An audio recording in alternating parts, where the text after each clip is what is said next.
বাংলাদেশের সাবেক প্রধানমন্ত্রী শেখ হাসিনার প্রত্যর্পণ চেয়ে বাংলাদেশ সরকার ভারত সরকারের কাছে আবেদন করেন। আর এই আবেদনের প্রেক্ষিতে প্রাথমিকভাবে ভারত সরকার নথিপত্র পর্যালোচনা করেন। তবে এ বিষয়ে সাউথ চায়না মর্নিং পোস্ট একটি প্রতিবেদন পেশ করেন।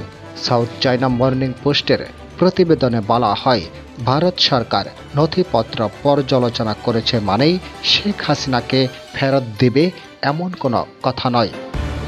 ভারত সরকার বর্তমান বাংলাদেশ সরকারের সাথে সৌহার্দ্যপূর্ণ সম্পর্ক বজায় রাখার চেষ্টা চালাচ্ছে।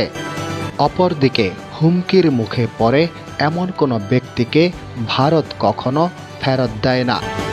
বাংলাদেশের সাথে চীনের সম্পর্ক পর্যবেক্ষণ করা হচ্ছে পাকিস্তানের সাথে বাংলাদেশের সম্পর্ক এবং নিজেদের দেশের সাথে বাংলাদেশের সম্পর্ক পর্যবেক্ষণ করা হয়েছে।